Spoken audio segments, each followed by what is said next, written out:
Hare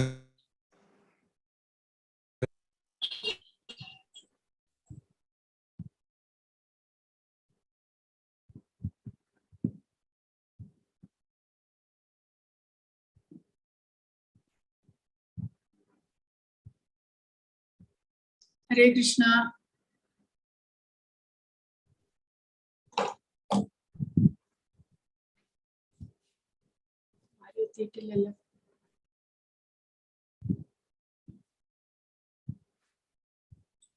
Om Namo Bhagavate Vasudevaya. Om Namo Bhagavate Vasudevaya. Om Namo Bhagavate Vasudevaya. Om Ajnanatimirandasya Jnananjana Shalakaya Chakshurunmilitam Yena Tasmai Shri Gurave Namaha. Namo Om Vishnupadaya Krishna Preshtaya Bhutale Srimate Bhakti Vedanta Swaminiti Namine. Namaste Saraswate Deve Gauravani Pracharine Nirvishesha Shunyavadi Paschatya Deshatarine. Jaya Shri Krishna Chaitanya Prabhu Nityananda Shri Advaita Gadadhara Shri Vasadi Gaura Bhakta Vrinda. Hare Krishna Krishna Krishna Hare Hare Hare Rama Rama Rama Hare Hare. Hare Krishna. Prabhuji, Bhakti Vrisha class-ilum aarum participate cheyyunnille. Inna nammade class-il inna aarum vannitillalla.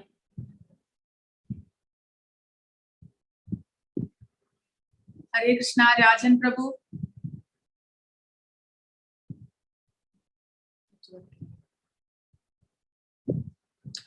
Hare Krishna. അപ്പോൾ ഇന്ന് അധ്യായം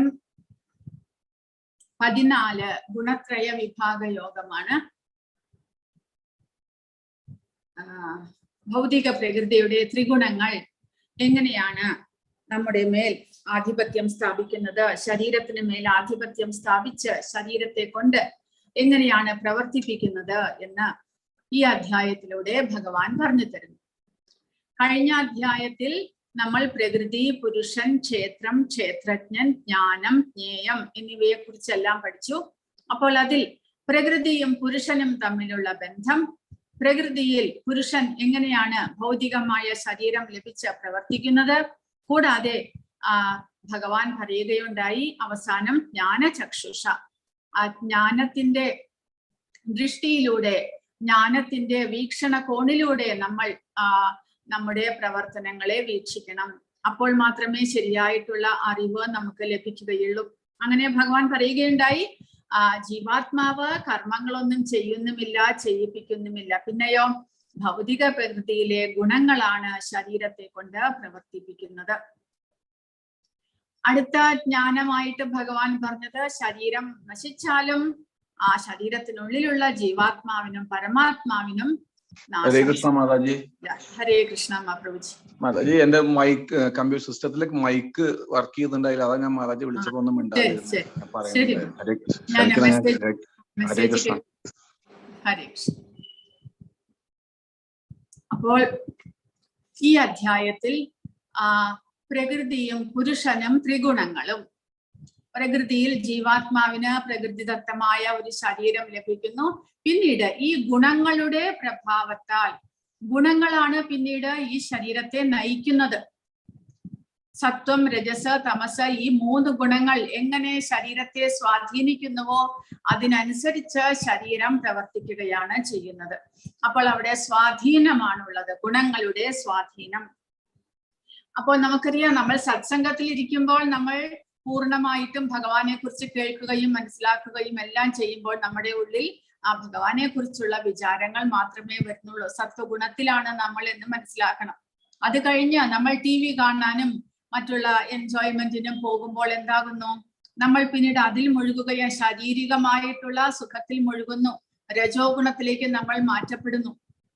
അതുപോലെ ദുസ്സംഗത്തിൽ നമ്മുടെ സുഹൃത്തുക്കൾ എന്തെങ്കിലും ദുഷ്കർമ്മികളോ അല്ലെങ്കിൽ മോശ ശീലങ്ങൾ ഉള്ളവരോ ആണെങ്കിൽ അവരുമായിട്ട് നമ്മൾ കൂട്ടിച്ചേടുമ്പോൾ നമുക്കും അവരുടെ എല്ലാ മോശ സ്വഭാവങ്ങളും ലഭിക്കുന്നു. അപ്പോൾ ഇതെല്ലാം സംഭവിക്കുന്നത് ഈ ഗുണങ്ങൾ നമ്മളെ അങ്ങനെ സ്വാധീനിക്കുന്നതാണ്. കാരണം അവർ തമോ ഗുണത്തിലുള്ളപ്പോൾ, നമ്മുടെ സുഹൃത്തുക്കൾ തമോ ഗുണത്തിലുള്ളപ്പോൾ ആ തമോ ഗുണം നമ്മളെയും സ്വാധീനിക്കുകയാണ്. രജോ ഗുണത്തിലുള്ളവരുടെ ഒപ്പം ചേരുമ്പോൾ നമ്മളും രജോ ഗുണത്തിലേക്ക് മാറ്റപ്പെടുന്നു. സത്വഗുണത്തിൽ നമ്മൾ ഭഗവാന്റെ കഥകൾ കേൾക്കാനും പുണ്യകർമ്മങ്ങൾ ചെയ്യാനും നമ്മൾ ആഗ്രഹിക്കുന്നു. പക്ഷെ അതിന് സംഘമൊന്നും വേണ്ട, നമുക്ക് കൂട്ടുകാരോ അതും ഇതൊന്നും വേണ്ട. കാരണം ശരീരം പ്രവർത്തിക്കാൻ ഈ 3 ഗുണങ്ങളാണ് വഴിയൊരുക്കുന്നത്. അപ്പോൾ എങ്ങനെയാണ് ഒരാൾ ജനിക്കുന്നതോടുകൂടി തന്നെ ജനനം എങ്ങനെയാണ് എന്ന് കഴിഞ്ഞ അധ്യായത്തിൽ പറഞ്ഞു. കാരണം നമ്മുടെ മുൻ ജന്മങ്ങളിലെ കർമ്മങ്ങളും ആ ജീവാത്മാവിന്റെ ആഗ്രഹങ്ങളും എല്ലാം ചേർന്നിട്ട് ആ ജീവാത്മാവിന് ഏത് വിധത്തിൽ ആസ്വദിക്കാൻ ആഗ്രഹമുണ്ടോ അതിനനുസരിച്ചുള്ള ഒരു ശരീരം, അതിനനുസരിച്ചുള്ള ഇന്ദ്രിയങ്ങളുള്ള ഒരു പ്രത്യേകമായ ശരീരമാണ് ജീവാത്മാവിന് ലഭിക്കുന്നത്. ആ ശരീരം ലഭിക്കുന്നതോടുകൂടി തന്നെ ആ ശരീരത്തിന്റെ ആ ജീവാത്മാവിന്റെ ആഗ്രഹത്തിനനുസരിച്ച് പ്രവർത്തിക്കാനുള്ള പ്രത്യേകമായ ഗുണങ്ങളും ആ ശരീരത്തെ ബാധിക്കുകയാണ് ചെയ്യുന്നത്, ശരീരത്തിനെ സ്വാധീനിക്കുകയാണ് ചെയ്യുന്നത്. അപ്പോൾ മൃഗങ്ങൾക്കും പക്ഷികൾക്കും എല്ലാം തന്നെ ഏതെങ്കിലും ഒരു ഗുണമേ ഉണ്ടായിരിക്കുകയുള്ളൂ. ഇപ്പോൾ ഇതിൽ കാക്കയെ കുറിച്ച് പറയുന്നുണ്ട്. കാക്ക എന്താണ് എല്ലാ താമസ ഗുണത്തിന് ഉദാഹരണമാണ്. കാരണം അതിന് താമസ ഗുണം മാത്രമേ ഉള്ളൂ. സത്വഗുണമോ രജോ ഗുണമോ കാക്കയ്ക്ക് ഉണ്ടാക്കുകയില്ല. കാരണം അതിന്റെ സ്വഭാവം അങ്ങനെയാണ്. എല്ലാ വസ്തുക്കളും കണ്ണിൽ കാണുന്നതെല്ലാം തിന്നുകയും എല്ലാവരെയും ഉപദ്രവിക്കുകയും മറ്റുള്ള ജീവജാലങ്ങളെയെല്ലാം, ഇപ്പോൾ അണ്ണാൻ, അതിനേക്കാൾ ചെറിയ ജീവജാലങ്ങളെയെല്ലാം കാക്കകൾ ഉപദ്രവിക്കുന്നത് നമുക്ക് കാണാൻ സാധിക്കും. അതുപോലെ ഉദാഹരണമായിട്ട് തേനീച്ച 24 മണിക്കൂറും വർക്ക് ചെയ്യാനായിട്ട് കർമ്മം ചെയ്യാൻ ആഗ്രഹമുള്ളതാണ് തേനീച്ച. കർമ്മം ചെയ്ത് തന്റെ ഫലത്തെ തനിക്ക് തന്നെ അനുഭവിക്കണം. അതിനു വേണ്ടിയിട്ട് എല്ലാ പൂവുകളിലും പോയി തേൻ സംഭരിച്ച് അത് കൂട്ടി കൂട്ടി കൂട്ടി വെക്കുക. ഒരു പിശുക്കൻ എങ്ങനെയാണോ തന്റെ സമ്പാദ്യം കൂട്ടി വെക്കുന്നത്, അതുപോലെ തേനീച്ചയും തന്റെ സമ്പാദ്യമായിട്ടുള്ള തേനിനെ കൂട്ടി കൂട്ടി വെക്കുന്നു. അത് രജോ ഗുണത്തിന് ഉദാഹരണമായിട്ട് പറയുന്നു. അതുപോലെ അരയന്നം ശുദ്ധമായ ജലത്തിൽ ശുദ്ധമായ ആഹാരം മാത്രമേ കഴിക്കുകയുള്ളൂ. അപ്പോൾ ഇവരുടെ ഗുണങ്ങൾ മാറുന്നില്ല. അവർക്ക് ഏതെങ്കിലും ഒരു ഗുണം കിട്ടിയാൽ അതേ ഗുണത്തിൽ അവർ ആയുഷ്കാലം മുഴുവനും പ്രവർത്തിക്കുന്നു. എന്നാൽ മനുഷ്യനിൽ ഈ 3 ഗുണങ്ങൾക്കും മാറ്റങ്ങൾ ഉണ്ടാകുന്നു. മനുഷ്യനിൽ ഈ 3 ഗുണങ്ങളും കാണപ്പെടുന്നു. അതുകൊണ്ടാണ് പറയുന്നത്, മനുഷ്യൻ പ്രയത്നിച്ചാൽ, അറിവ് സമ്പാദിച്ചാൽ, ജ്ഞാനം സമ്പാദിച്ചാൽ മനുഷ്യന് ഈ 3 ഗുണങ്ങളിൽ നിന്ന് പുറത്തേക്ക് കടക്കാനും സാധിക്കും. ഗുണങ്ങളോടുകൂടി തന്നെ ആയുഷ്കാലം മുഴുവനും ജീവിക്കണമെന്നില്ല. നമുക്ക് ആ ഗുണങ്ങളെ മറികടക്കണമെന്ന് ആഗ്രഹമുണ്ടെങ്കിൽ നമുക്ക് ആ ഗുണങ്ങളെ മറികടക്കാനും സാധിക്കും. അപ്പോൾ അതെല്ലാം എങ്ങനെയാണ്, ഈ 3 ഗുണങ്ങൾ എങ്ങനെയാണ് ഒരു മനുഷ്യനെ സ്വാധീനിക്കുന്നത്? ആ സ്വാധീനത്തോടുകൂടി, ഗുണങ്ങളോടുകൂടി എങ്ങനെ ഒരു മനുഷ്യൻ പ്രവർത്തിക്കുന്നു, അതിൽ നിന്ന് പുറത്തു കടക്കാനുള്ള വഴി എന്താണ്? ഈ 3 ഗുണങ്ങളിലും വെച്ച് ശ്രേഷ്ഠമായ ഗുണം ഏതാണ്? ഇതെല്ലാം തന്നെ ഈ അധ്യായത്തിലൂടെ ഭഗവാൻ നമുക്ക് പറഞ്ഞു തരികയാണ്. അപ്പോൾ ഈ 14ാമത്തെ അധ്യായത്തിൽ 1 മുതൽ 4 വരെ ജീവാത്മാക്കളുടെ മുക്തിയും ബന്ധനവും എങ്ങനെയാണ് എന്ന് ഭഗവാൻ പറയുന്നു. 5 മുതൽ 9 വരെ ത്രിഗുണങ്ങളാൽ ശുദ്ധ ആത്മാവിന്റെ ബന്ധനത്തിന്റെ വിവരണം. അതായത് ഈ ഗുണങ്ങൾ ജീവാത്മാവിനെ ഈ ഭൗതിക പ്രപഞ്ചത്തിൽ ബന്ധനത്തിലാക്കുകയാണ് ചെയ്യുന്നത്, അല്ലാതെ മോചിപ്പിക്കുകയല്ല. ഗുണങ്ങളുടെ പ്രഭാവം മൂലം നമ്മൾ പ്രവർത്തിച്ച ബന്ധനത്തിൽ ആക്കപ്പെടുന്നു. 10 മുതൽ 13 വരെ ഒരു വ്യക്തിക്കുള്ളിലെ ഗുണത്തിന്റെ മേൽക്കോയ്മയെ തിരിച്ചറിയുന്നു. 14 മുതൽ 18 വരെ ഗുണങ്ങൾക്കുള്ളിലെ പ്രവർത്തനങ്ങളും മരണവും. 19 മുതൽ 27 വരെ ഗുണങ്ങൾക്ക് അതീതമാവുക എങ്ങനെ സാധ്യമാകുന്നു, ഗുണങ്ങളെ എങ്ങനെ മറികടക്കാം എന്ന് പറയുന്നു. അപ്പോൾ 1 മുതൽ 4 വരെ ജീവാത്മാക്കളുടെ മുക്തിക്കും ബന്ധനത്തിനും കാരണം എന്താണ് എന്നാണ് ഭഗവാൻ പറയുന്നത്. ശ്രീ ഭഗവാൻ ഉവാച പരം ഭൂയഃ പ്രവക്ഷ്യാമി ജ്ഞാനാനാം ജ്ഞാനമുത്തമം യജ്ഞാത്വാ മുനയഃ സർവേ പരാം സിദ്ധിമിതോ ഗതാഃ. പരമദിവ്യോത്തമ പുരുഷൻ പറഞ്ഞു, ഏതൊന്ന് അറിഞ്ഞുകൊണ്ടാണോ ഋഷികളെല്ലാം പരിപൂർണത നേടിയിട്ടുള്ളത്, സർവോത്കൃഷ്ടമായ ആ പരമജ്ഞാനത്തെ പറ്റി ഞാൻ വീണ്ടും നിന്നോട് പറയാം എന്ന് പറയും. അപ്പോൾ മുൻകാലങ്ങളിലെ ഋഷിമാരെല്ലാവരും അവർ പരിപൂർണത നേടിയിരിക്കുന്നു. എങ്ങനെയാണ് അവർക്ക് പരിപൂർണത നേടുവാൻ സാധിച്ചത്? അവർ ആധ്യാത്മിക ജ്ഞാനം കരസ്ഥമാക്കിക്കൊണ്ട് ഈ ഭൗതിക പ്രകൃതിയിൽ നമുക്ക് ഭൗതികമായ ശരീരം എങ്ങനെ ലഭിക്കുന്നു എന്നും ആ ശരീരം എങ്ങനെയാണ് പ്രവർത്തിക്കുന്നത് എന്നും അതിൽ നിന്നുള്ള മോചനം എന്ത് എന്നും മനസ്സിലാക്കാൻ അവർക്ക് സാധിച്ചു, ജ്ഞാനം സമ്പാദിച്ച്. അപ്പോൾ ആ ഉത്കൃഷ്ടമായ ജ്ഞാനമാണ് ഭഗവാൻ ഇനി നമുക്ക് പറയാൻ പോകുന്നത്. ഇത് ഭാഗവതത്തിലെ ഒരു കഥയാണ്. മഹാരാജ നിമിയുടെ നിമി ഒരു വലിയ യാഗം നടത്തുകയായിരുന്നു. ആ യാഗ മണ്ഡപത്തിലേക്ക് ഒരു നവയോഗേന്ദ്രന്മാർ എന്നുള്ള 9 ഋഷീശ്വരന്മാർ അവിടേക്ക് വരുന്നു. അപ്പോൾ അവർ ഋഷഭ മഹാരാജാവിന്റെ മക്കളായിരുന്നു. ഋഷഭ മഹാരാജാവിന് 100 മക്കളാണ് ഉണ്ടായിരുന്നത്. അതിൽ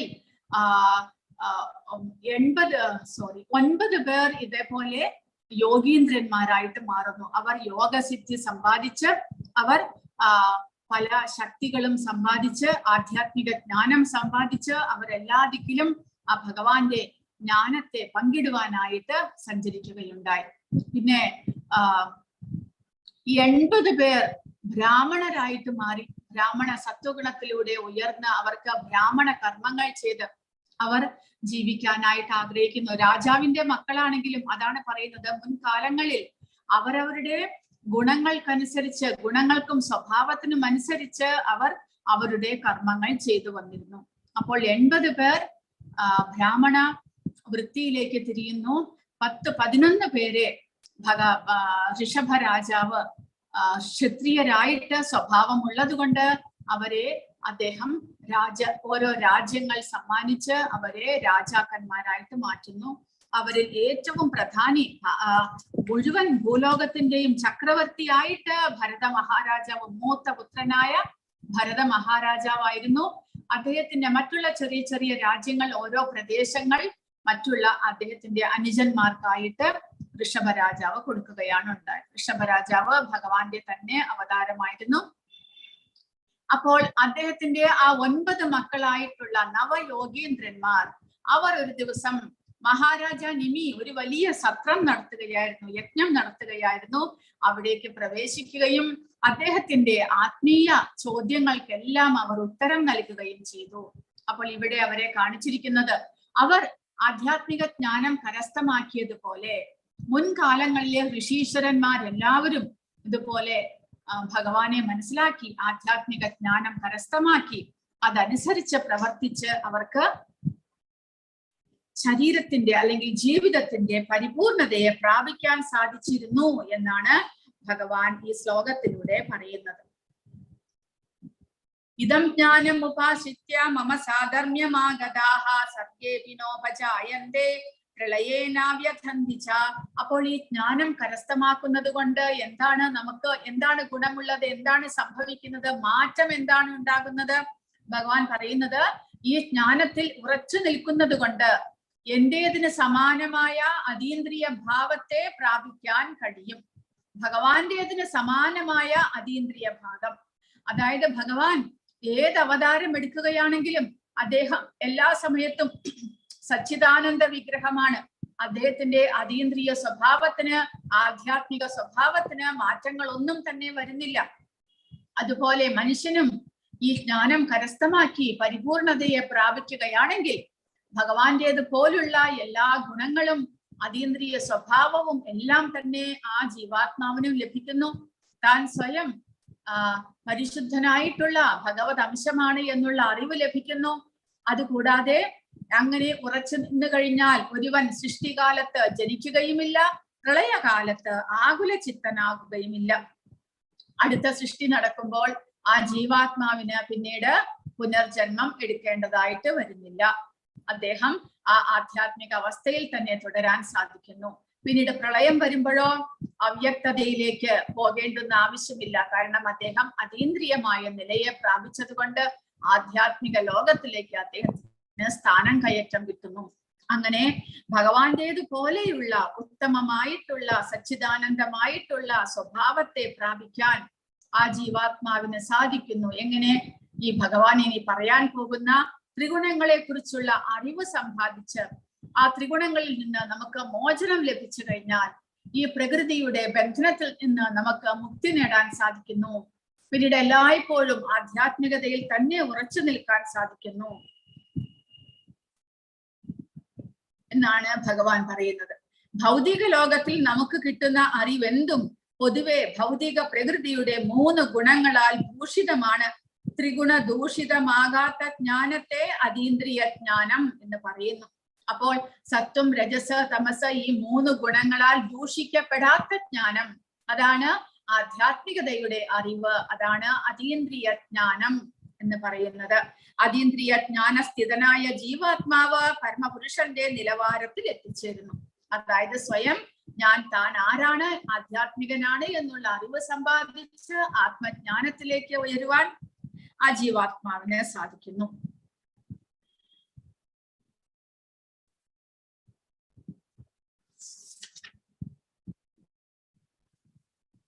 ഈ അധ്യായം മനസ്സിലാക്കുന്നതിലൂടെ കൃഷ്ണനെ പോലെ മുക്തിയും അതീന്ദ്രിയ സ്വഭാവവും കൈവരിക്കാൻ ഒരാളെ സഹായിക്കുന്നു. ഈ ജ്ഞാനം നേടിയത് കൊണ്ടാണ് അനേകം ഋഷിവര്യന്മാർ പരിപൂർണതയിലേക്ക് എത്തിയത് എന്നാണ് ഇവിടെ പറയുന്നത്. അപ്പോൾ ഇവിടെ കൊടുത്തിരിക്കുന്നത് ഭൗതിക പ്രകൃതിയാണ്. ദുർഗയാണ് ഭൗതിക പ്രകൃതി. നമ്മുടെ ഈ പ്രപഞ്ചത്തെ മുഴുവനും മേൽനോട്ടം വഹിക്കുന്ന ദുർഗ, അതാണ് ഇവിടെ കാണിച്ചിരിക്കുന്നത്. ആ ദുർഗ അവരാണ് മായ അല്ലെങ്കിൽ ത്രിഗുണങ്ങളുടെ അധിപതിയായിട്ടുള്ള ദേവി എന്നെല്ലാം പറയുന്നത്. അപ്പോൾ അവർ ഭഗവാൻ വിഷ്ണുവിന്റെ സഹായിയാണ് എന്ന് മനസ്സിലാക്കാം.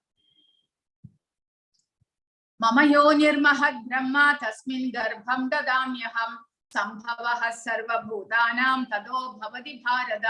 അല്ലയോ ഭാരത, ബ്രഹ്മം എന്ന് പറയപ്പെടുന്ന സമഗ്ര ഭൗതിക സത്രയത്രേ ജനനത്തിന് കാരണം. അത് എന്നിൽ നിന്ന് ഗർഭം ധരിച്ച് സകല ജീവികൾക്കും ജന്മം കൊടുക്കുന്നു എന്നാണ് ഭഗവാൻ പറയുന്നത്. അപ്പോൾ സമഗ്ര ഭൗതിക സത്ത, അതായത് പ്രകൃതി എന്ന് പറയുന്ന ഈ നമ്മളിപ്പോൾ കാണപ്പെടുന്ന ഈ പ്രകൃതി ഭഗവാന്റെ അധമ ശക്തിയാണ്. ആ അധമ ശക്തിയിലേക്ക് ജീവാത്മാക്കളെ ഭഗവാൻ തന്റെ നോട്ടത്തിലൂടെ വിക്ഷേപിക്കുകയാണ് ചെയ്യുന്നത്.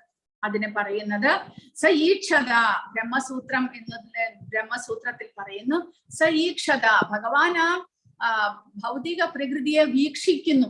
ആ വീക്ഷണത്തിലൂടെ ഭഗവാന്റെ ശരീരത്തിൽ നിക്ഷേപിക്കപ്പെട്ടിരിക്കുന്ന അവ്യക്തമായ രൂപത്തിൽ അടങ്ങിയിരിക്കുന്ന ജീവാത്മാക്കൾ ആ ഭൗതിക പ്രകൃതിയിലേക്ക് കടക്കുകയാണ് ചെയ്യുന്നത് ഭഗവാന്റെ വീക്ഷണത്തിലൂടെ. അങ്ങനെ പറയുന്നത് ഭഗവാൻ നമ്മുടെ എല്ലാം പിതാവും ഭൗതിക പ്രകൃതി നമുക്ക് ശരീരം നൽകുന്ന മാതാവുമായിട്ട് അങ്ങനെ മാറുകയാണ് ചെയ്യുന്നത്. അപ്പോൾ ഈ ഭൗതിക പ്രകൃതി എങ്ങനെ സൃഷ്ടിക്കപ്പെടുന്നു എന്നിവിടെ ഭഗവാൻ പറയുന്നു. ക്ഷേത്രജ്ഞരുടെ അഥവാ ശരീരത്തിന്റെയും ജീവാത്മാവിന്റെയും സംയോഗത്താൽ ആണ് പ്രവർത്തികൾ നടക്കുന്നത്. ഭൗതിക പ്രകൃതിയും ജീവസത്തയുമായുള്ള സംയോഗം സാധ്യമാക്കുന്നത് ഭഗവാൻ സർവേശ്വരനാണ്. അപ്പോൾ ഭൗതിക പ്രകൃതിയുണ്ട്, അത് പ്രവർത്തനം തുടങ്ങിയിട്ടില്ല. കാരണം ജീവാത്മാക്കൾ അവിടേക്ക് വന്നിട്ടില്ല. ജീവാത്മാക്കളാണെങ്കിലോ ഭഗവാന്റെ ശരീരത്തിലാണ്. അപ്പോൾ ആ ഭൗതിക പ്രകൃതിയെയും ജീവാത്മാക്കളെയും തമ്മിൽ സംയോജിപ്പിക്കുന്നത്, കൂട്ടിയോജിപ്പിക്കുന്നത് ഭഗവാനാണ്. ഭഗവാന്റെ വീക്ഷണത്തിലൂടെ അദ്ദേഹത്തിന്റെ ശരീരത്തിൽ അടങ്ങിയിട്ടുള്ള ജീവാത്മാക്കൾ എല്ലാം തന്നെ ആ ഭൗതിക പ്രകൃതിയിലേക്ക് വന്നു ചേരുന്നു. അങ്ങനെ അവരുടെ സംയോഗത്താൽ ആ ജീവാത്മാക്കൾക്ക് ഭൗതികമായ ശരീരം ലഭിക്കുന്നു. അങ്ങനെ അവർ കർമ്മം ചെയ്യാൻ ആരംഭിക്കുകയാണ് ചെയ്യുന്നത്. പരമപുരുഷൻ ബ്രഹ്മത്തെ, അതായത് ജീവാത്മാക്കളെ ബ്രഹ്മത്തെ ഇവിടെ ബ്രഹ്മം എന്ന് പറയുന്നത് ഭൗതിക പ്രകൃതിയാണ്. ജീവസത്തകളുടെ ബീജങ്ങളാൽ പൂരിതമാക്കുന്നു. ഭൂമി, ജലം, അഗ്നി, വായു മുതലായ 24 മൂലകങ്ങളും ഭൗതിക ശക്തി മാത്രമാണ്. അവ മഹത്തായ ബ്രഹ്മത്തിന്റെ ഭൗതിക പ്രകൃതിയുടെ ഘടകങ്ങളാണ്. അപ്പോൾ ഇവയ്ക്ക് അതീതമായ ജീവസത്ത എന്നൊരു മറ്റൊരു ഉത്കൃഷ്ട പ്രകൃതിയുണ്ട്. അപ്പോൾ ഭൗതിക പ്രകൃതി എന്നുള്ളത് ഭഗവാന്റെ അധമശക്തി, നമ്മൾ ജീവാത്മാക്കൾ ഭഗവാന്റെ ഉത്കൃഷ്ട ശക്തി. അവ രണ്ടും കൂടെ ചേരുമ്പോൾ ഇവിടെ സൃഷ്ടി പ്രകൃതിയിൽ പ്രവർത്തനങ്ങൾ ആരംഭിക്കുകയാണ്. അപ്പോൾ ഭഗവാൻ ഇല്ലാതെ ഇവിടെ ഒന്നും തന്നെ സംഭവിക്കുന്നില്ല എന്നുള്ളതിന്റെ ആദ്യത്തെ ഉദാഹരണമാണ്. പ്രകൃതി നിശ്ചലമായിട്ടിരിക്കുകയായിരുന്നു. ജീവാത്മാക്കളാണെങ്കിലോ അവരും അവ്യക്തമായ അവസ്ഥയിലാണ്. അവരുടെ രൂപം ലഭിച്ചിട്ടില്ല, അവർക്ക് ശരീരം ലഭിച്ചിട്ടില്ല, അവ്യക്തമായ അവസ്ഥയിലാണ്. അപ്പോൾ ആദ്യമായിട്ട് സൃഷ്ടി തുടങ്ങുവാൻ ജീവാത്മാക്കളെ പ്രകൃതിയുമായിട്ട് ബന്ധിപ്പിക്കുന്നത് ഭഗവാനാണ്. അതുകൊണ്ട് ഭഗവാൻ ഇവിടെ 4ാമത്തെ ശ്ലോകത്തിൽ പറയുന്നു, സർവയോനിഷു കൗന്തേയ മൂർത്തയഃ സംഭവന്തിയാഃ താസാം ബ്രഹ്മമഹദ്യോനിർ അഹം ബീജപ്രദ പിത. അതുകൊണ്ട് ഭഗവാൻ പറയുന്നു, സർവയോനിഷു കൗന്തേയ, നാനാരൂപേണയുള്ള ജീവിവർഗങ്ങൾക്കെല്ലാം ഈ ഭൗതിക പ്രകൃതിയിൽ ജന്മമെടുക്കാൻ അവസരം നൽകിയത് ഞാനാണ്. അവരുടെ ബീജപ്രദാതാവായ പിതാവും ഞാൻ തന്നെ. അഹം ബീജപ്രദഃ പിതാ. അപ്പോൾ ആ പിതാവായിട്ടുള്ള ഭഗവാൻ മാതാവായിട്ടുള്ള ഭൗതിക പ്രകൃതിയിലേക്ക് നമ്മൾ ജീവാത്മാക്കളെ, നമ്മുടെ പിതാവാണ് ഭഗവാൻ, ഭൗതിക പ്രകൃതി നമ്മുടെ മാതാവും, ആ മാതാവിന്റെ ഗർഭത്തിലേക്ക് നമ്മൾ ജീവാത്മാക്കളെ നിക്ഷേപിക്കുന്നു. അതുവഴി ജീവാത്മാക്കൾ അതുവരെ അവ്യക്തമായ അവസ്ഥയിലായിരുന്നു. പിന്നീട് ആ അവ്യക്തമായ അവസ്ഥയിലുള്ള ജീവാത്മാക്കളെ ഭൗതിക പ്രകൃതിയിലേക്ക് വരുമ്പോൾ പ്രകൃതി അവർക്ക് അവരുടെ കർമ്മഫലത്തിനനുസരിച്ച് പ്രത്യേകമായ ശരീരം നൽകുകയാണ് ചെയ്യുന്നത്. അങ്ങനെ ഈ ശ്ലോകം സ്പഷ്ടമായിട്ട് പറയുന്നു, ശ്രീകൃഷ്ണ ഭഗവാനാണ് ജീവസത്തകൾക്കെല്ലാം ആദി പിതാവ് എന്ന്. ഭൗതികവും ആത്മീയവുമായ പ്രകൃതികളുടെ സംയോഗമാണ് ജീവസത്തകൾ. അതായത് ജീവസത്തകൾ എന്ന് പറയുമ്പോൾ ആത്മാവും ശരീരവും ഒന്ന് ചേർന്നത്, അതാണ് ജീവസത്തകൾ. ആത്മാവ് ആധ്യാത്മികവും ഭൗതികമായ ശരീരവും കൂടെ ചേരുമ്പോൾ ജീവസത്തകൾ ആകുന്നു. ഭൗതികവും ആത്മീയവുമായ പ്രകൃതികളുടെ സംയോഗമാണ് ജീവസത്തകൾ. അങ്ങനെയുള്ള ജീവസത്തകൾ ഭൂലോകത്തിൽ മാത്രമല്ല, ബ്രഹ്മാവ് വാഴുന്ന സമുന്നത ഗ്രഹത്തിൽ പോലും കാണപ്പെടുന്നു. പ്രകൃതി മാതാവിന്റെ ശക്തിയുടെയും കൃഷ്ണന്റെ ബീജാവാപ പ്രക്രിയയുടെയും ഫലങ്ങളാണ് ഈ ആവിർഭാവങ്ങൾ. സൃഷ്ടിയുടെ ആരംഭത്തിൽ പൂർവകർമ്മ അനുസൃതമായി ഭിന്ന രൂപങ്ങളിൽ പിറവിയെടുക്കുന്ന ജീവസത്തകളാൽ പൂരിതമാണ് ഭൗതിക ലോകം. അപ്പോൾ സൃഷ്ടിയുടെ ആരംഭത്തിൽ ഭഗവാന്റെ വീക്ഷണത്താൽ നമ്മൾ അവ്യക്ത രൂപത്തിലുള്ള ജീവാത്മാക്കളെല്ലാം പ്രകൃതിയിലേക്ക് സംയോഗത്തിനായിട്ട്, പ്രകൃതിയുമായിട്ട് സംയോഗത്തിനായിട്ട് നിക്ഷേപിക്കപ്പെടുന്നു. ആ പ്രകൃതിയുടെ അനുഗ്രഹമായിട്ട് ജീവാത്മാക്കൾക്കെല്ലാം പ്രത്യേക ശരീരം ലഭിക്കുന്നു. അങ്ങനെ ഈ ഭൗതിക പ്രകൃതിയിൽ ജീവജാലങ്ങളുടെ പ്രവർത്തനങ്ങൾ ആദ്യമായിട്ട് ആരംഭിക്കുകയാണ്. അപ്പോൾ അവർക്ക് പ്രവർത്തിക്കാനായിട്ട് ശരീരം ലഭിച്ചാൽ മാത്രം പോരാ, എങ്ങനെ പ്രവർത്തിക്കും? ശരീരം ഒരു ജഡവസ്തുവാണ്. എന്നാൽ ആത്മാവാണെങ്കിലോ കർമ്മം ചെയ്യുന്നുമില്ല, ചെയ്യിപ്പിക്കുന്നുമില്ല എന്ന് ഭഗവാൻ പറഞ്ഞു. അപ്പോൾ വെറും ശരീരം ലഭിച്ചിട്ട് ജീവാത്മാവ് എങ്ങനെ പ്രവർത്തിക്കുന്നു? ശരീരം ജഡവസ്തുവല്ലേ, അതിന് പ്രാണൻ ലഭിച്ചു, അത്രമാത്രം. ജീവാത്മാവിന് ശരീരത്തെ കൊണ്ട് കർമ്മം ചെയ്യിക്കാൻ സാധ്യമല്ല. അപ്പോൾ പിന്നെ എങ്ങനെ ശരീരം പ്രവർത്തിക്കുന്നു? അതാണ് ഇനി അടുത്ത ശ്ലോകങ്ങളിലൂടെ ഭഗവാൻ പറയുന്നത്. അതാണ് സത്വം, രജസ്, തമസ്. ഈ 3 ഗുണങ്ങൾ ഭൗതിക ശരീരം ലഭിക്കുന്നതോട് കൂടി തന്നെ ഈ 3 ഗുണങ്ങൾ ആ ദേഹിയെ, അതായത് ജീവാത്മാവിനെയും ശരീരവുമായിട്ട് ബന്ധനത്തിൽ ആക്കിക്കഴിഞ്ഞിരിക്കുന്നു. ഭൗതിക പ്രകൃതി മാതാവാണ്, ജീവാത്മാവിന് ശരീരം നൽകുന്നു. ഭഗവാൻ തന്റെ ശക്തമായ നോട്ടത്താൽ ആ പ്രകൃതിയെ അവിടെ നിലനിർത്തുകയും ഭൗതിക പ്രകൃതിക്ക് ബീജം നൽകുകയും ചെയ്യുന്നു എന്നാണ് പറയുന്നത്. അപ്പോൾ അവ്യക്തമായ രൂപത്തിലുള്ള പ്രകൃതിയാണ് ഇവിടെ കാണിച്ചിരിക്കുന്നത്. മഹത്തത്വം, പ്രധാനം എന്ന് പറയുന്നു. ആ പ്രധാനത്തിലേക്ക് ഭഗവാൻ തന്റെ വീക്ഷണത്തിലൂടെ ജീവരാശികളെ നിക്ഷേപിക്കുമ്പോൾ അത് പിന്നീട് മഹത്തത്വമായിട്ട്, അതായത് 24 മൂലകങ്ങളെ കൊണ്ട് പൂരിതമായിട്ടുള്ള ഒരു പ്രകൃതിയായിട്ട് പിന്നീട് മാറുകയാണ് ചെയ്യുന്നത്. സത്വം രജസ്തമ ഇതി ഗുണാഃ പ്രകൃതി സംഭവാഃ നിബധ്നന്തി മഹാബാഹോ ദേഹേ ദേഹിനമവ്യയം. അങ്ങനെ ജീവാത്മാവ് പ്രകൃതിയിലേക്ക് പ്രവേശിക്കുന്നു. പ്രകൃതി ആ ജീവാത്മാവിന് അതിന്റെ കർമ്മഫലം അനുസരിച്ചുള്ള ഒരു ശരീരം നൽകുന്നു. അതോടുകൂടി 3 ഗുണങ്ങൾ അടങ്ങിയതാണ് ഈ ഭൗതിക പ്രകൃതി. സത്വം, രജസ്, തമസ്. ശാശ്വതനായ ജീവാത്മാവിന് പ്രകൃതി സംയോഗം ഉണ്ടാകുന്നതോടെ അത് ഈ ഗുണങ്ങളാൽ ബദ്ധനാകുന്നു. അപ്പോൾ പ്രകൃതിയുടെ ഒരു ശരീരം ആ ജീവാത്മാവിന് ലഭിക്കുന്നതോടൊപ്പം തന്നെ മൃഗങ്ങളും പക്ഷികളും എല്ലാം ആണെങ്കിൽ അവയ്ക്ക് അതിനോടനുബന്ധിച്ചുള്ള ഏത് ശരീരമാണോ അതിന്റെ ഒരു ഗുണവും ലഭിക്കുന്നു.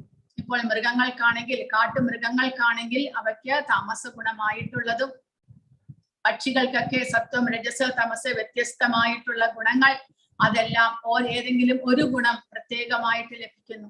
എന്നാൽ മനുഷ്യനാകുമ്പോഴോ ഈ 3 ഗുണങ്ങളും ഒരുമിച്ച് ലഭിക്കുകയാണ്. ആ ഗുണങ്ങളുടെ പ്രഭാവത്തിനനുസരിച്ച് നമ്മുടെ സ്വഭാവവും വ്യത്യാസപ്പെട്ടുകൊണ്ടിരിക്കുന്നു. അങ്ങനെ ഈ 3 ഗുണങ്ങളാൽ ഒരാൾ ബന്ധനത്തിലാക്കപ്പെടുന്നു. അല്ലാതെ ഈ ഗുണങ്ങളാൽ ശരീരം പ്രവർത്തിക്കുന്നത് മാത്രമല്ല, ബന്ധനത്തിലും ആക്കപ്പെടുകയാണ്. അഭൗതികനാകയാൽ, അതായത് ജീവാത്മാവ് ആധ്യാത്മികനാണ്, ഭൗതിക പ്രകൃതിയുടെ ഒരു പ്രൊഡക്റ്റ് അല്ല ജീവാത്മാവ്. എങ്കിലും അഭൗതികനാകയാൽ ജീവാത്മാവിന് ഭൗതിക പ്രകൃതിയുമായി യാതൊരു ബന്ധവുമില്ല. എങ്കിലും ഈ ഭൗതിക ലോകത്തിൽ ബദ്ധനായി, ഭൗതിക പ്രകൃതിയുടെ ത്രിഗുണങ്ങളാൽ വ്യാമോഹിതനായി അത് പ്രവർത്തിച്ചു പോരുന്നു. വിവിധ തരത്തിലുള്ള ശരീരങ്ങളിലാണ് അവ കുടികൊള്ളുന്നത് ജീവാത്മാവ്. അതുകൊണ്ട് പ്രകൃതിയുടെ വിഭിന്ന ഭാവങ്ങൾക്കനുസരിച്ച് പ്രവർത്തിക്കാൻ നിർബന്ധിതനാകുന്നു. അപ്പോൾ അങ്ങനെ ജീവാത്മാവിന്റെ ഒരേ ഒരു തെറ്റാണ് ഇങ്ങനെ ഭൗതിക ശരീരം ലഭിക്കാനും ഗുണങ്ങളുടെ പ്രഭാവത്തിൽപ്പെട്ട് ബന്ധനത്തിലാകാനും കാരണം. അത് എന്താണെന്ന് വെച്ചാൽ ആഗ്രഹം. പല വിധത്തിലും ആസ്വദിക്കാൻ, സ്വയം എൻജോയ് ചെയ്യാനുള്ള ആഗ്രഹം മൂലം ജീവാത്മാവ് ഈ ഭൗതിക പ്രകൃതിയിലേക്ക് വന്നു പെടുകയും പിന്നീട് ഈ ഗുണങ്ങളുടെ ബന്ധനത്തിലാക്കപ്പെടുകയും ചെയ്യുന്നു. അപ്പോൾ ഗുണങ്ങളുടെ ബന്ധനത്തിലാക്കപ്പെടുന്നതോടുകൂടി ജീവാത്മാവ് വ്യാമോഹിതനാകുകയാണ്. അതായത് ആ ഗുണങ്ങൾക്കനുസരിച്ച് പ്രവർത്തിച്ച് പലതും ആസ്വദിക്കാനായിട്ട് നമ്മൾ വ്യാമോഹിതരാക്കപ്പെടുന്നു. അങ്ങനെ ആ ഗുണങ്ങളുടെ സ്വാധീനം മൂലം നമ്മൾ ചെയ്യുന്ന പ്രവൃത്തിയെല്ലാം നമ്മുടെ ശരീരത്തിന് സുഖം നൽകുന്നു എന്നുള്ള ഒരു വിചാരമാണ് ആ ജീവാത്മാവിന് ഉണ്ടാകുന്നത്. ഇങ്ങനെ ചെയ്തു കഴിഞ്ഞാൽ എനിക്ക് ഇനിയും കൂടുതൽ പണം സമ്പാദിക്കാം എന്നെല്ലാം ആഗ്രഹങ്ങൾ വരുന്നത് ഈ ഗുണങ്ങളുടെ സ്വാധീനമാണ്. അങ്ങനെയുള്ള 3 ഗുണങ്ങളിൽ സത്വഗുണത്തെ കുറിച്ച് ആദ്യം പറയുന്നു. അപ്പോൾ ജീവാത്മാവ് എങ്ങനെയാണ് ബദ്ധനാകുന്നത്? 3 ഗുണങ്ങൾ അടങ്ങിയ ഭൗതിക പ്രകൃതി, സത്വം തമസ് രജസ് തമസ്, ആ പ്രകൃതിയുമായിട്ട് ശാശ്വതനായ ജീവാത്മാവിന് സംയോഗമുണ്ടാകുന്നു. വാസ്തവത്തിൽ ആത്മാവിന്റെ സ്വഭാവം അതീന്ദ്രിയമാണ്, സത്യചിത്ത ആനന്ദമാണ് ജീവാത്മാവ്. എന്നാൽ പ്രകൃതിയുമായിട്ട് സംയോഗം ഉണ്ടാകുമ്പോൾ ഈ 3 ഗുണങ്ങൾ വ്യാമോഹിപ്പിക്കുന്നു ആ ജീവാത്മാവിനെ, പല വിധത്തിലും വ്യാമോഹിപ്പിക്കുന്നു. അപ്പോൾ നമ്മൾ ഒരു വില്ലേജിൽ അല്ലെങ്കിൽ ഗ്രാമത്തിൽ താമസിക്കുന്ന ഒരാൾ പട്ടണത്തിലേക്ക് വന്നു കഴിഞ്ഞാൽ, ഈ പട്ടണത്തിലേക്ക് വരുമ്പോൾ അയാൾ ആ പട്ടണത്തിന്റെ സുഖ സൗകര്യങ്ങളും ഇപ്പോഴത്തെ നിലയുമെല്ലാം രാത്രിയാകുമ്പോൾ കണ്ണ് മഞ്ഞളിക്കുന്ന വെളിച്ചങ്ങളും വാഹനങ്ങളും പിന്നെ എല്ലാവരെയും വ്യാമോഹിപ്പിക്കുന്ന പല അഡ്വർടൈസ്മെന്റുകളും എല്ലാം കാണുമ്പോൾ ആ ഗ്രാമത്തിലെ ഒരാൾക്ക് ഇതെല്ലാം കണ്ട് എന്തൊരു രസമാണ് ഇവിടെ എന്നുള്ള ഒരു ചിന്തയുണ്ടാകും. കാരണം ഗ്രാമത്തിൽ ഇതൊന്നുമില്ല, വെറും മരങ്ങളും പ്രകൃതി മാത്രമേ ഉള്ളൂ. എവിടെ നോക്കിയാലും കുളങ്ങളും നദികളും പിന്നെ മരങ്ങളും അത് മാത്രമേ ഉള്ളൂ, ചെറിയ വീടുകളും. പക്ഷെ പട്ടണത്തിലേക്ക് വന്നാലോ വ്യത്യാസമാകുകയായി. അതായത് അതാണ് വ്യാമോഹിപ്പിക്കുന്നു എന്ന് പറയുന്നതിന്റെ അർത്ഥം. കാരണം നമ്മൾക്കറിയാത്ത ഏതോ ലോകത്തിലേക്ക് നമ്മളെ പറഞ്ഞു വിടുന്നത് പോലെ നമ്മുടെ ഉള്ളിൽ ആ ഒരു ചിന്തയുണ്ടാകുകയാണ്, ഇതാണ് ജീവിതം.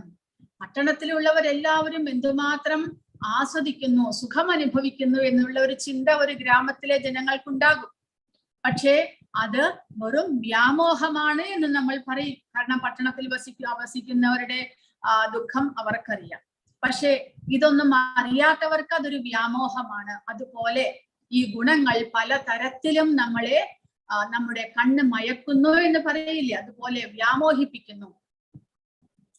അതിൽ സത്വഗുണം കുറച്ചുകൂടി നല്ലതാണ് എന്നാണ് പറയുന്നത്. സത്രസത്വം നിർമ്മലത്വാത് പ്രകാശകമനാമയം സുഖസംഖ്യേന ബധ്നാതി ജ്ഞാനസംഖ്യേന ചാനക. മറ്റുള്ളവയെ അപേക്ഷിച്ച് വിശുദ്ധമാകയാൽ സത്വഗുണം പ്രകാശമാനവും എല്ലാ പാപങ്ങളിൽ നിന്നും മോചിപ്പിക്കുന്നതുമാണ്. ആ ഗുണത്തിൽ സ്ഥിതി ചെയ്യുന്നവർ സുഖത്താലും ജ്ഞാനത്താലും ബദ്ധരാക്കപ്പെടും. അപ്പോൾ സത്വഗുണത്തിന്റെ പ്രഭാവത്തിൽ ഒരാൾ വരുമ്പോൾ അയാൾക്ക് ഒരിക്കലും പാപകർമ്മങ്ങൾ ചെയ്യാൻ തോന്നുന്നില്ല.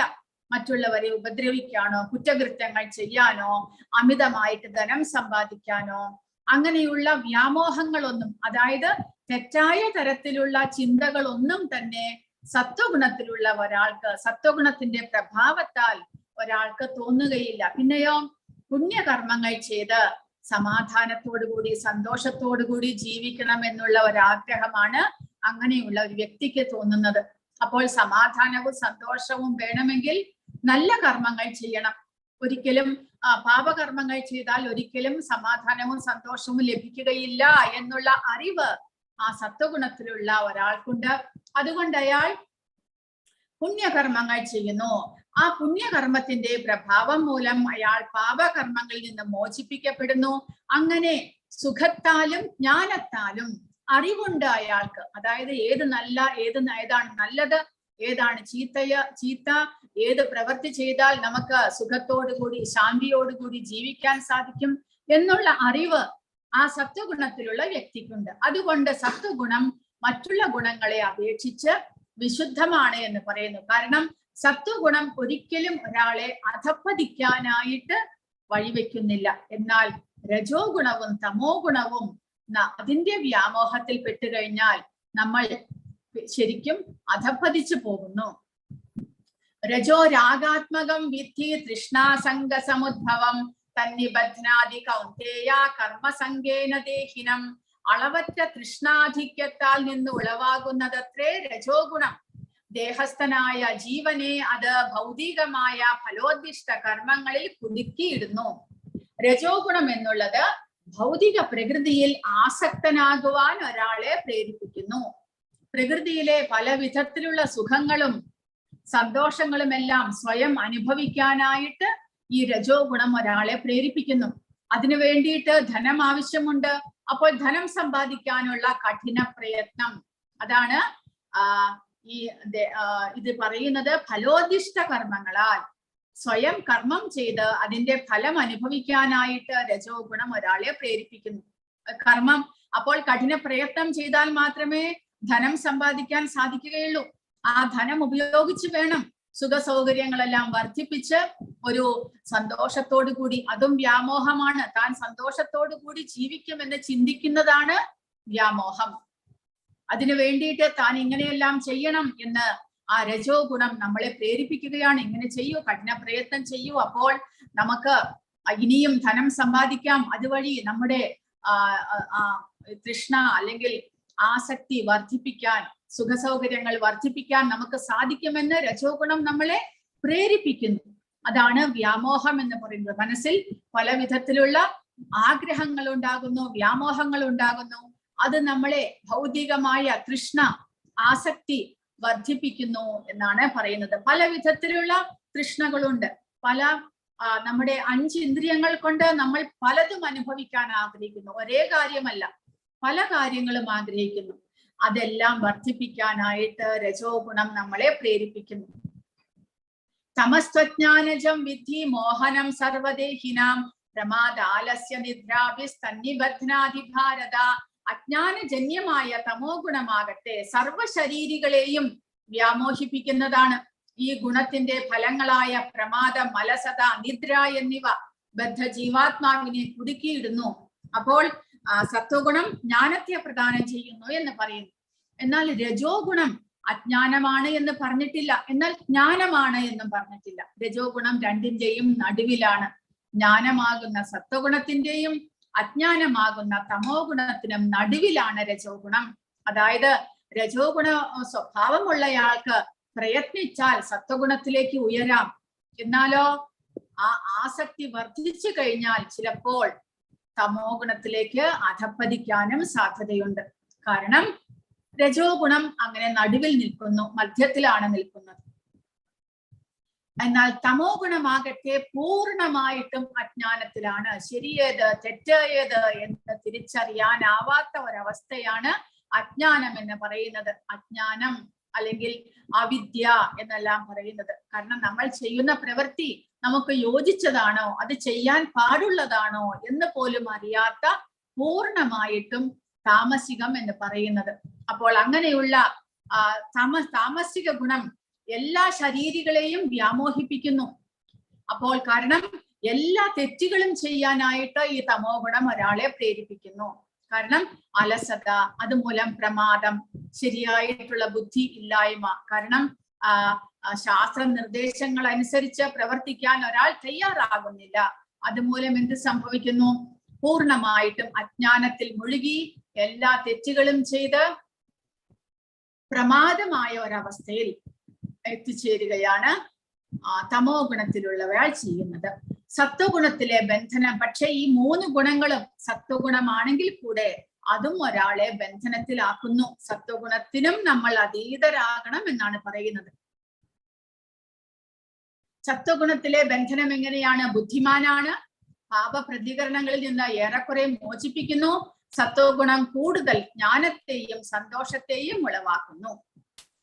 അപ്പോൾ അതിന് ഉദാഹരണം ശാസ്ത്രകാരന്മാരും തത്വചിന്തകരും. എന്താണ് സന്തോഷത്തിന് കാരണമാകുന്നത്?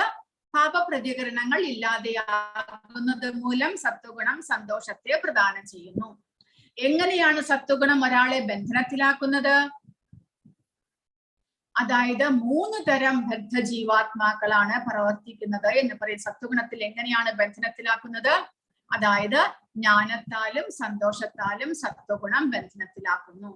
അപ്പോൾ സത്വഗുണത്തിന്റെ മാതൃക ബ്രാഹ്മണനാണ് സത്വഗുണത്തിന്റെ മാതൃക. 3 തരം ബന്ധനങ്ങൾ എന്തൊക്കെ? സത്വഗുണം സന്തുഷ്ടനായിരിക്കും, രാജസികൻ കർമ്മനിരതൻ, എല്ലായ്പ്പോഴും പ്രയത്നിച്ചുകൊണ്ടേയിരിക്കും.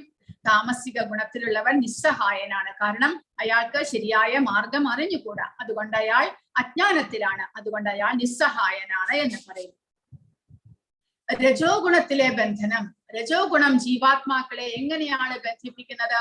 തൃഷ്ണാധിക്യം എന്നീ കയറുകളാൽ, തൃഷ്ണ ആസക്തി എന്നുള്ള കയറുകളാൽ ബന്ധിക്കുന്നു. സ്ത്രീ പുരുഷന്മാർക്ക് തമ്മിലുള്ള ആസക്തിയാണ് മുഖ്യമായിട്ടുള്ളത്, അത് രജോ ഗുണത്തിലുള്ളതാണ് എന്ന് പറയും. അതുകൂടാതെ മറ്റുള്ള ഇന്ദ്രിയങ്ങൾക്കും പല വിധത്തിലുള്ള ഇന്ദ്രിയ സൗഭോഗങ്ങൾ അനുഭവിക്കണമെന്ന് ആഗ്രഹം വരുന്നു. ആധുനിക സംസ്കാരം ഏതു ഗുണത്തിനെയാണ് പ്രോത്സാഹിപ്പിക്കുന്നത്? ഇപ്പോഴുള്ള ആധുനിക സംസ്കാരം രജോ ഗുണത്തിന്റെ നിലവാരത്തിലുള്ളതാണ്. എന്നാൽ മുൻകാലങ്ങളിൽ പുണ്യകർമ്മങ്ങൾ ചെയ്യാനും ആധ്യാത്മിക ജ്ഞാനം വളർത്തുവാനും പ്രേരിപ്പിച്ചു കൊണ്ടിരുന്നു മുൻകാലങ്ങളിൽ. അതുകൊണ്ട് ആ സമയത്ത് സത്വഗുണത്തിന് പ്രധാനമുണ്ടായിരുന്നു. എന്നാൽ ഇപ്പോഴത്തെ എഡ്യൂക്കേഷൻ എല്ലാം തന്നെ എന്തിനാണ് കോൺസെൻട്രേറ്റ് ചെയ്യുന്നത്? വളരെയധികം പഠിച്ച് വളരെയധികം ഡിഗ്രികൾ സമ്പാദിച്ച് ഒരു നല്ല ജോലി ലഭിക്കുക, അതിലൂടെ ഒരുപാട് ധനം സമ്പാദിക്കുക, എന്നിട്ട് ഒരു ലക്ഷറിയസ് ലൈഫ്, അതാണ് എല്ലാവരും ആഗ്രഹിക്കുന്നത്. അപ്പോൾ അത് രജോ ഗുണത്തിന്റെ പ്രൊഡക്റ്റ് ആണ് എന്ന് നമ്മൾ മനസ്സിലാക്കണം.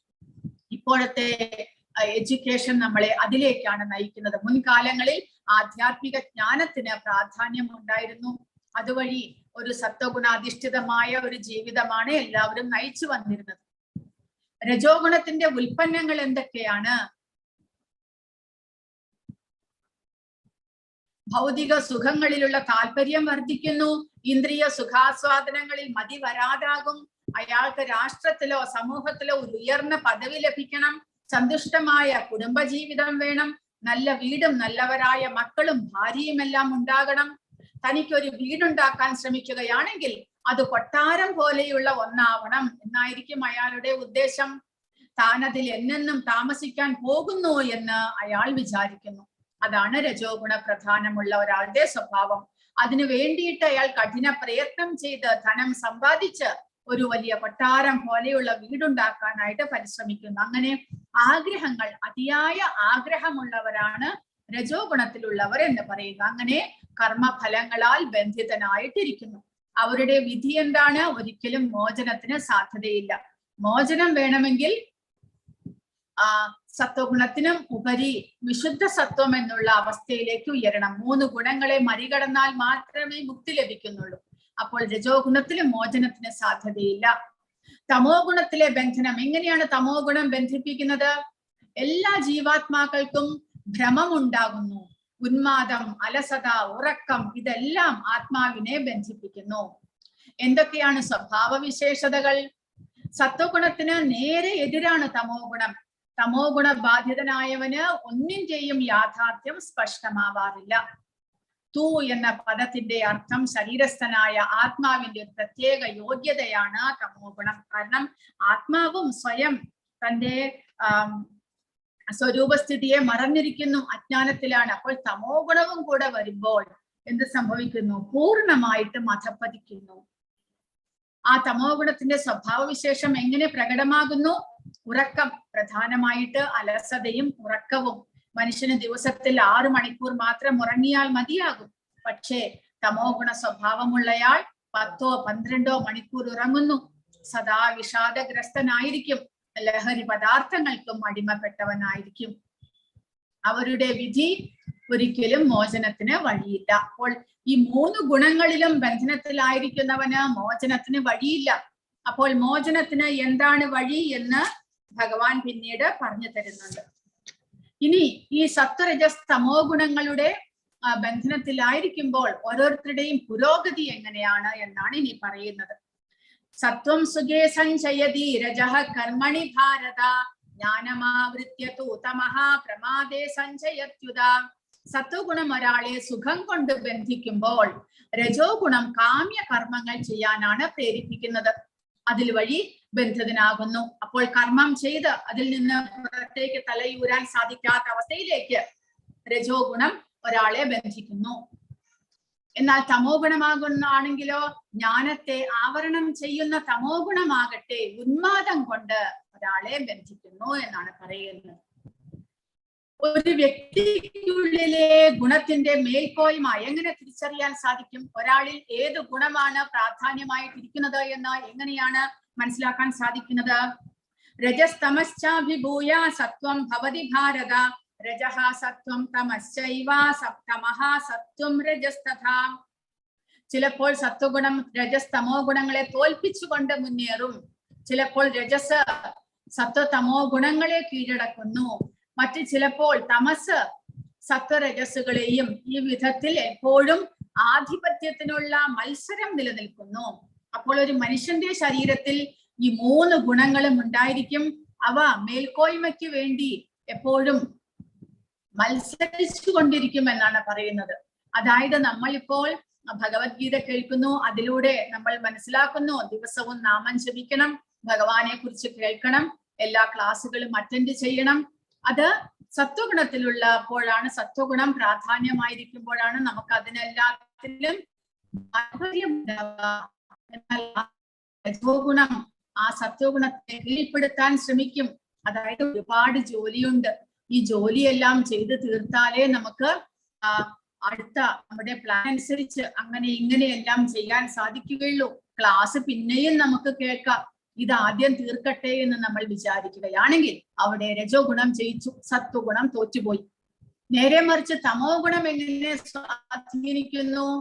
ഇന്ന് അവിടെ പാർട്ടിയുണ്ട്, അതുണ്ട്, ഇതുണ്ട്, ഇതിലേക്ക് നമ്മുടെ ശ്രദ്ധയെ അജ്ഞാനത്തിലേക്ക് ആ തമോ ഗുണം നമ്മളെ നയിക്കുന്നു.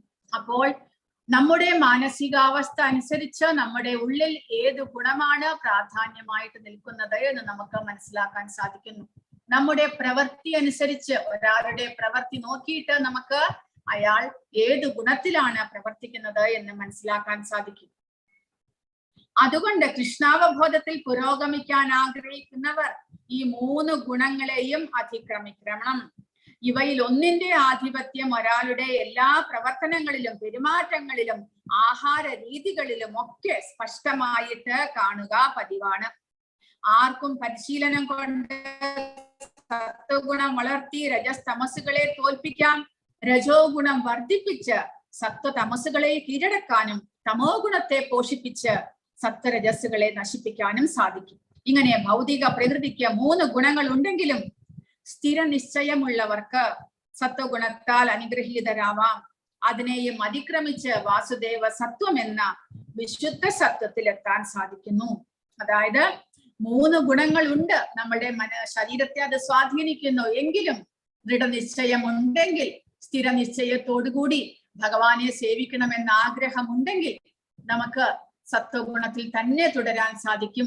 രാജസികവും താമസികവുമായ ഗുണങ്ങൾ നമ്മളെ ആക്രമിച്ചാലും, മനസ്സിൽ അങ്ങനെയുള്ള ചിന്തകൾ വന്നാലും നമ്മൾ ദൃഢനിശ്ചയത്തോടുകൂടി ഭഗവാന്റെ സേവനത്തിൽ തുടരുകയാണെങ്കിൽ സത്വഗുണത്തിൽ തന്നെ നമുക്ക് തുടരാനായിട്ട് സാധിക്കും.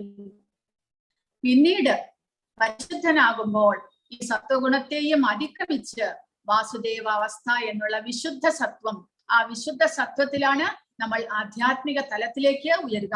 അവിടേക്ക് പ്രവേശിക്കണം, 3 ഗുണങ്ങളെയും മറികടക്കണം. ഇവിടെയാണ് ഒരാൾ ഈശ്വര ശാസ്ത്രാഭിജ്ഞനാകുന്നത്. ഒരു മനുഷ്യനിൽ ഏത് ഗുണത്തിനാണ് സ്വാധീനത എന്ന് അയാളുടെ പ്രത്യേക പ്രവർത്തനങ്ങളിൽ നിന്ന് മനസ്സിലാക്കാം എന്നാണ് പ്രഭുപാദ പറയുന്നത്.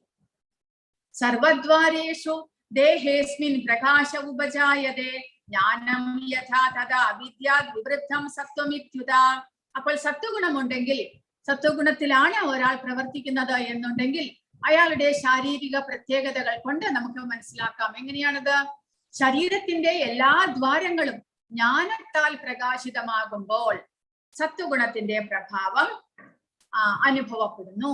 അതായത് അയാൾ എല്ലാ കാര്യങ്ങളും, ഭൗതികമായ എല്ലാ പ്രവർത്തനങ്ങളും വസ്തുതകളും എല്ലാം തന്നെ ജ്ഞാനദൃഷ്ടിയോടുകൂടി, നമ്മൾ കഴിഞ്ഞ അധ്യായത്തിൽ പറഞ്ഞു ജ്ഞാനചക്ഷുഷ, ആ ജ്ഞാനത്തിന്റെ ദൃഷ്ടിയോടുകൂടി നമുക്ക് കാണാൻ സാധിക്കുകയാണെങ്കിൽ, നമ്മൾ വിലയിരുത്തുകയാണെങ്കിൽ നമ്മൾ സത്വഗുണത്തിലാണ് എന്ന് പറയപ്പെടുന്നു.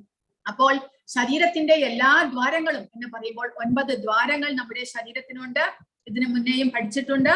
അതായത് 2 കണ്ണുകൾ, 2 മൂക്ക്, 2 ചെവി, പിന്നീട് വായ, പിന്നീട് ലിംഗം, മലദ്വാരം, ഇവയെല്ലാം 9 ദ്വാരങ്ങൾ. പക്ഷേ ഈ സത്വഗുണത്തിൽ നിൽക്കുമ്പോൾ ശരീരമാകം ജ്ഞാനത്താൽ പ്രകാശമാനമാകുന്നു എന്ന് പറഞ്ഞാൽ ആധ്യാത്മികമായ ജ്ഞാനത്തിന്റെ പ്രഭാവം നമ്മിൽ ഉണ്ടാകുന്നു.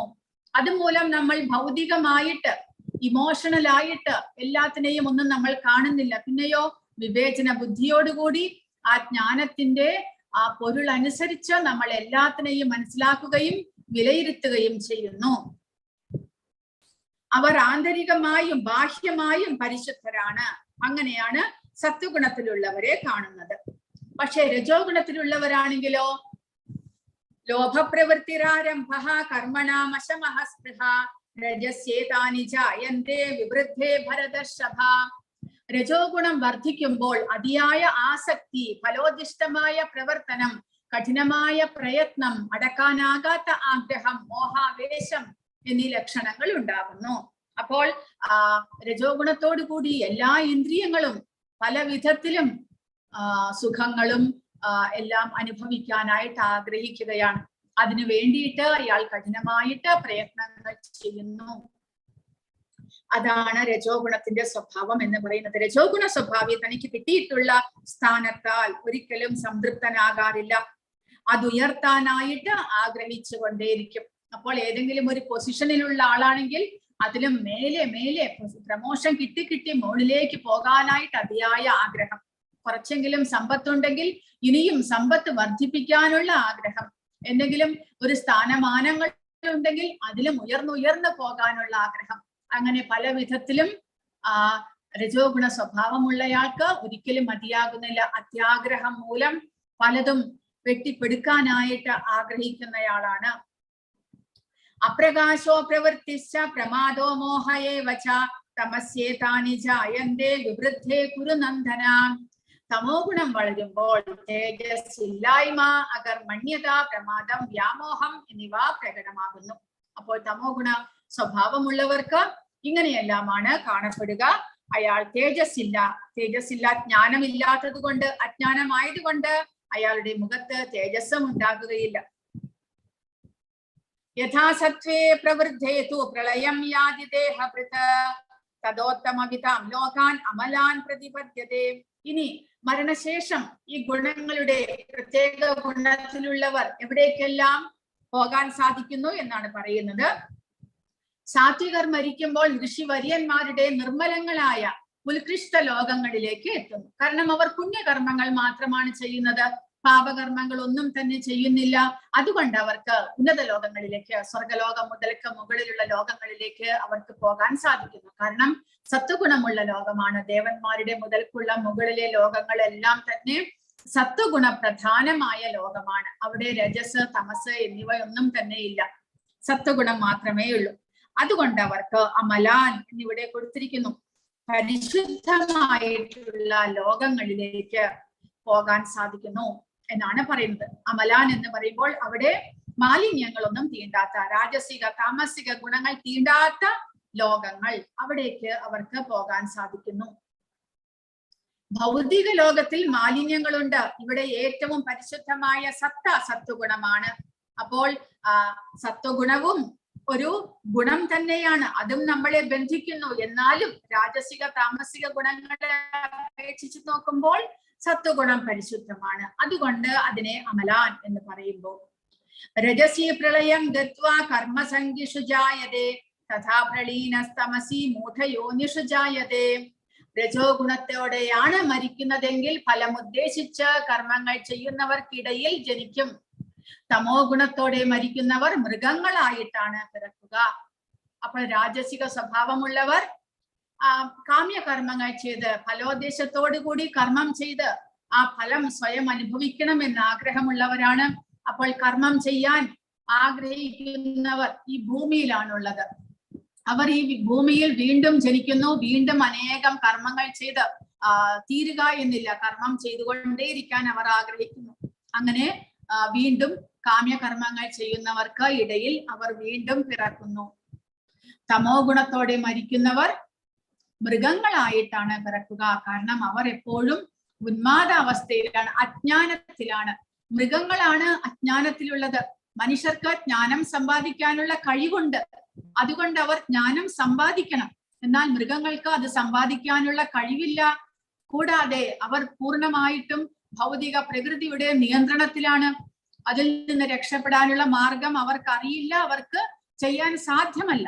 എന്നാൽ മനുഷ്യന് ഭൗതിക പ്രകൃതിയുടെ കീഴിലാണെങ്കിൽ കൂടെ പ്രകൃതിയേക്കാൾ ശ്രേഷ്ഠമായ ഒരു ശരീരമായതുകൊണ്ട് ഭഗവാൻ മനുഷ്യ ശരീരത്തിന് ശക്തി തന്നിട്ടുണ്ട്, ഭൗതിക പ്രകൃതിയെ മറികടക്കാനുള്ള ശക്തി.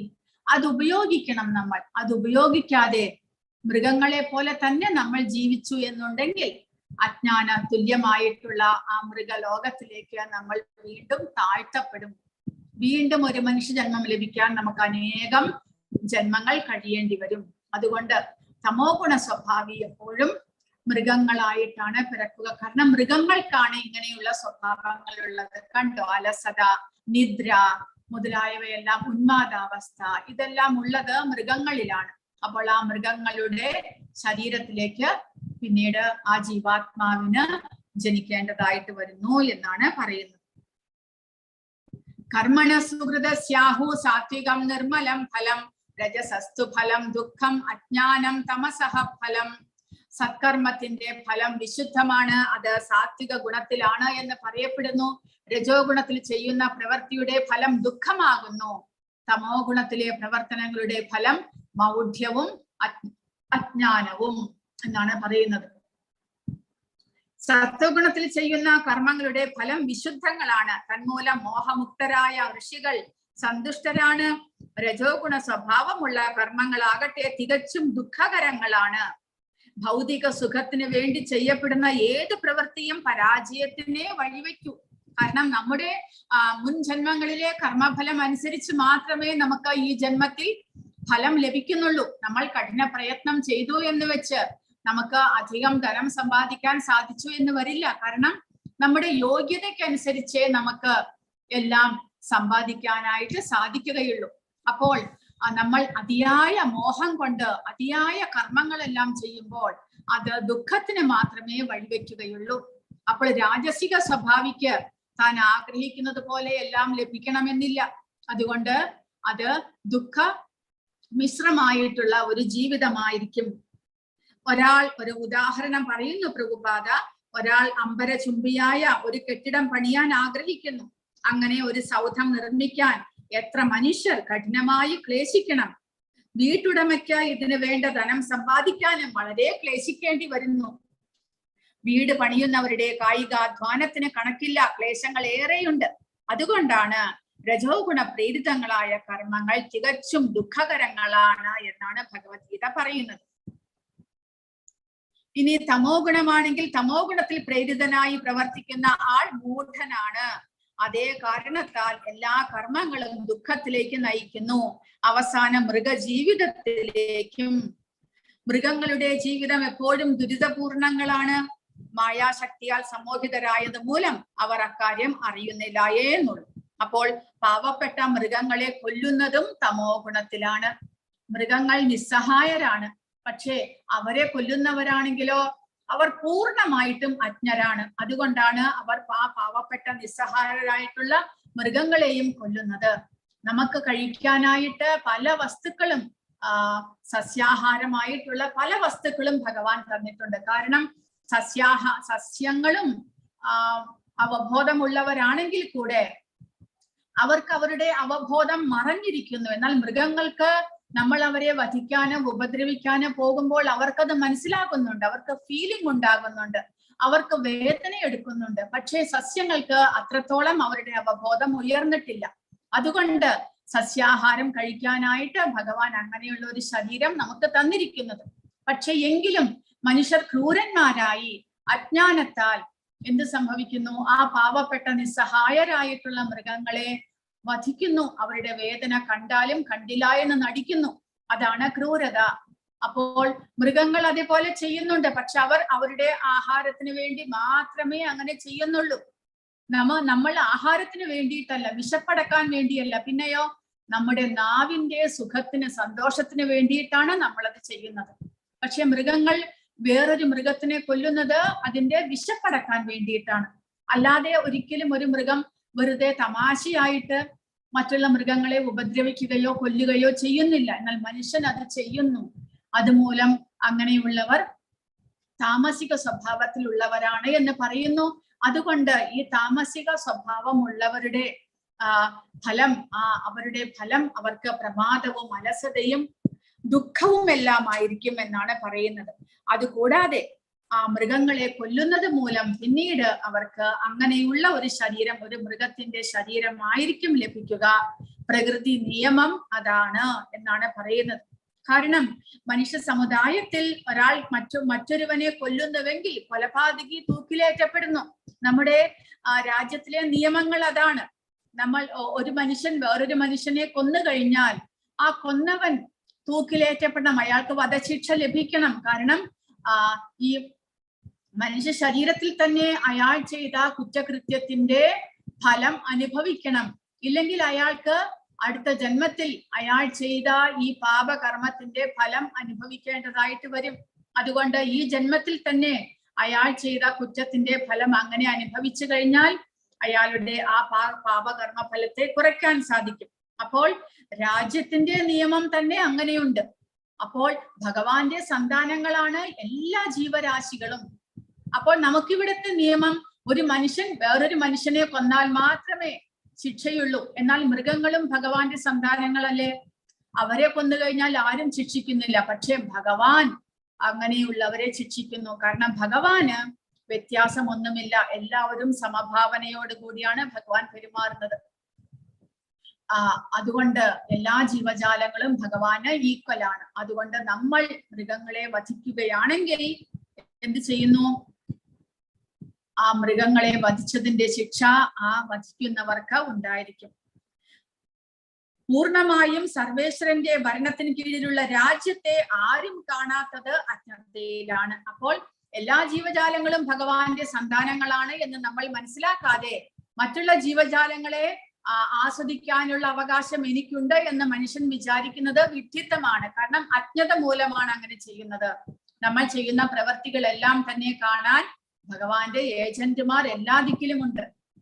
നമ്മൾ ചിലപ്പോൾ വിചാരിക്കും രാത്രി സമയത്ത് ആരും കാണാതെ എന്തെങ്കിലും കുറ്റകൃത്യം ചെയ്യാമെന്ന്. രാത്രിയാകുമ്പോൾ മനുഷ്യരെല്ലാവരും ഉറങ്ങിയിരിക്കും. അതുകൊണ്ട് ആരും കാണില്ല, പോലീസുകാരും കാണില്ല, മറ്റുള്ള ജനങ്ങളും കാണില്ല.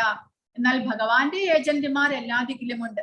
രാത്രി സമയത്ത് ചന്ദ്രനുണ്ട്, നക്ഷത്രങ്ങളുണ്ട്, കൂടാതെ മറ്റുള്ള വൃക്ഷങ്ങളും മറ്റുള്ള മൃഗങ്ങളും അവരെല്ലാവരും തന്നെ ജീവാത്മാക്കളാണ്. അവരെല്ലാവരും നമ്മൾ ചെയ്യുന്ന കുറ്റകൃത്യങ്ങൾക്ക് സാക്ഷികളാണ്. ഭഗവാൻ ഒരുപാട് സാക്ഷിച്ച് പറയാനായിട്ട് ആൾക്കാരെ കിട്ടും. നമ്മൾ വിചാരിക്കുന്നത് അജ്ഞത മൂലമാണ് ഈ കുറ്റങ്ങൾ ചെയ്യുന്നവർ രാത്രി ചെയ്തു കഴിഞ്ഞാൽ ആരും കാണില്ല എന്ന് വിചാരിക്കുന്നത്. പക്ഷേ ഭഗവാന്റെ സാക്ഷികളായിട്ട് അനേകം പേരുണ്ട്. അപ്പോൾ അജ്ഞാനം മൂലം നമ്മൾ എന്തെങ്കിലും തെറ്റ് ചെയ്തു കഴിഞ്ഞാൽ ഞാൻ അറിഞ്ഞില്ല എന്ന് പറയുന്നതിന് അർത്ഥമില്ല. ഭഗവാന്റെ മുന്നിൽ അതൊന്നും വിലപ്പോവില്ല. കാരണം ജ്ഞാനം സമ്പാദിക്കാനുള്ള കഴിവ് മനുഷ്യജന്മത്തിനുണ്ട്. അത് ചെയ്യാതെ നമ്മൾ അജ്ഞാനം മൂലം എന്തെങ്കിലും ചെയ്തിട്ട് ഞാൻ അറിയാതെ ചെയ്തു എന്ന് പറഞ്ഞു കഴിഞ്ഞാൽ അത് കുറ്റം തന്നെയാണ്. അത് അതിനൊരു എക്സ്ക്യൂസ് അല്ല. അത് അജ്ഞത ഒരു എക്സ്ക്യൂസ് അല്ല എന്ന് പറയുന്നു. ഏതൊരു ജീവിയും ഭഗവാന്റെ സന്താനമാണ്. ഒരു ഉറുമ്പിനെ കൊല്ലുന്നത് പോലും ഭഗവാൻ പൊറുക്കുകയില്ല. അതിന്റെ അനന്തര ഫലം അയാൾ അനുഭവിച്ചേ പറ്റൂ. ജിഹ്വാ സംതൃപ്തിക്ക് വേണ്ടി, അതായത് നാവിന്റെ സന്തോഷത്തിന് വേണ്ടിയിട്ട് മൃഗങ്ങളെ ഹിംസിക്കുന്നത് ഏറ്റവും കടുത്ത അജ്ഞതയാണ്. മനുഷ്യന് മൃഗങ്ങളെ കൊല്ലേണ്ടുന്ന ആവശ്യമേ ഇല്ല. നമുക്ക് ഈശ്വരദത്തങ്ങളായി വളരെയധികം നല്ല ഭക്ഷ്യപദാർത്ഥങ്ങളുണ്ട്. എന്നിട്ടും മാംസഭക്ഷണത്തിൽ ആസക്തനാകുന്നത് നമ്മുടെ അജ്ഞാനം കൊണ്ടാണ് എന്ന് മനസ്സിലാക്കണം. അങ്ങനെ ചെയ്യുന്നവർക്കാണ് പിന്നീട് ഇതേപോലെ ദുഃഖം, അജ്ഞാനത്തിന്റെ ഫലമായിട്ട് നമുക്ക് താമസിക ഗുണത്തിന്റെ ഫലമായിട്ട് അജ്ഞാനവും ആ അജ്ഞാനത്തിന്റെ ഫലമായിട്ട് നമ്മൾ ചെയ്യുന്ന തെറ്റുകൾക്ക് നമുക്ക് പിന്നീട് ഒരു അധപ്പതനവും ലഭിക്കുന്നത് എന്നാണ് ഈ ശ്ലോകത്തിന്റെ അർത്ഥമായിട്ട് പ്രഭുപാദ പറയുന്നത്. ഹരേ കൃഷ്ണ. ഇനി 17 മുതലുള്ള ശ്ലോകങ്ങൾ നമുക്ക് അടുത്ത ക്ലാസ്സിൽ പഠിക്കാം. ഹരേ കൃഷ്ണ. ആർക്കെങ്കിലും എന്തെങ്കിലും ചോദ്യങ്ങളോ സംശയങ്ങളോ ഉണ്ടെങ്കിൽ ചോദിക്കുക.